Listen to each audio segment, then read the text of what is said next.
Hi, my name is Jackie Murray.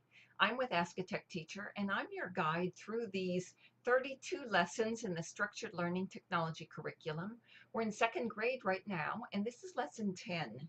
Students are going to write a holiday story as a means of learning their word processing skills that they'll use throughout school.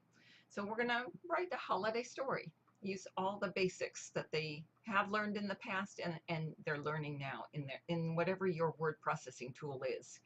Vocabulary will include these sorts of words.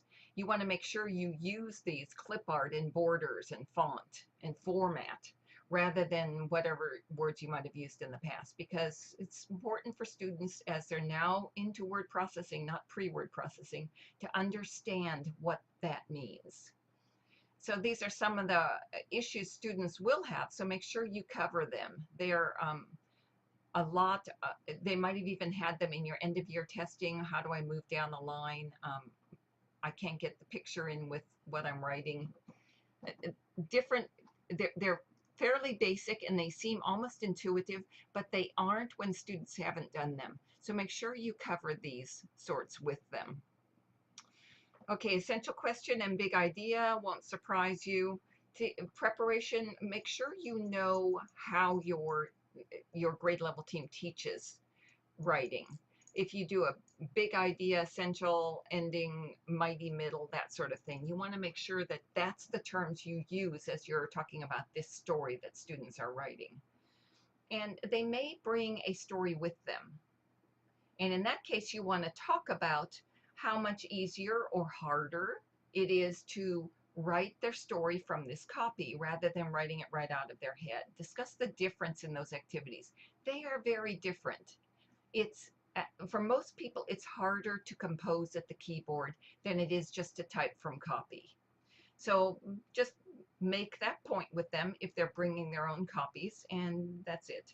They're probably going to warm up with QWERTY Row. You're probably up to QWERTY Row by now. So make sure you pick a keyboarding program that offers a QWERTY Row exercise. Dance Band Typing doesn't, a lot of them don't, so you're going to have to kind of look around. Popcorn Typer does, but you may have another one. Okay, then discuss writing, the strategies that they talk about in their class. And here you're going to, if you discuss the difference between writing by hand and on the keyboard, we've already talked about that. And then discuss the word processing program they use. They opened this when they did the number square earlier in the year. So it won't be completely new to them, but today they're going to get into a lot more tools than they did when they did the number square. The number square, they just did bold and these right here, colors, fonts, they just did these. But now they're going to get into a lot more than that. So do an overview, and you might ask students to discuss it. If someone wants to give the overview, that's perfectly fine. This happens to be in Word, but if you're in Google Docs or OpenOffice or whatever else you use for word processing, that's fine. Just use that.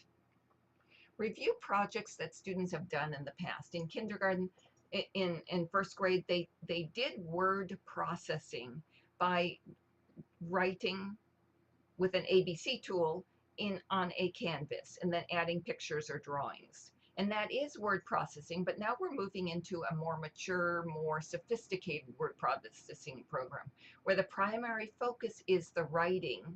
The drawings and pictures are secondary.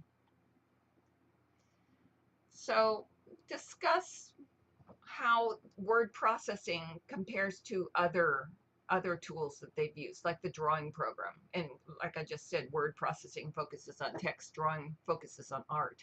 So if they have something where they want to focus on art, then they want to stick with those art programs they did rather than word processing.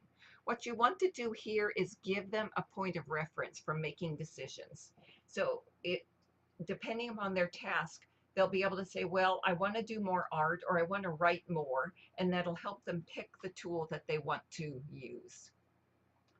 Okay, here's examples. You can see they're all over. They can be long and involved. They can be very short. They can be whatever works for the student, because some students are going to love writing. Some are going to rather get the pictures and the art and the fancy stuff in there.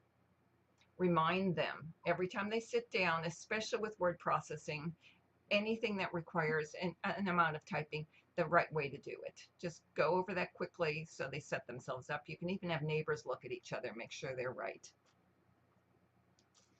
Okay, have one of them review the skills from Number Square. There's only a few of them, but they could review those, and then that could be, and then you go into the other ones.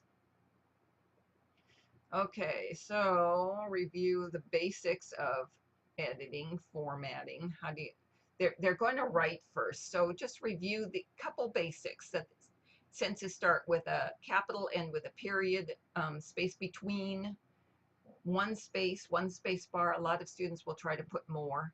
Just review those basics and then have them write their story. Whatever it is, a couple sentences is fine. I mean, a story is maybe generous, but it's a couple sentences. It might be more of a memory or a thought than a whole story. Some students will want to write the whole story, but if they get just a couple sentences, they're good. And then check for a spell check, do the red squiggly lines, the green squiggly lines, explain to them what those mean and how to clear them.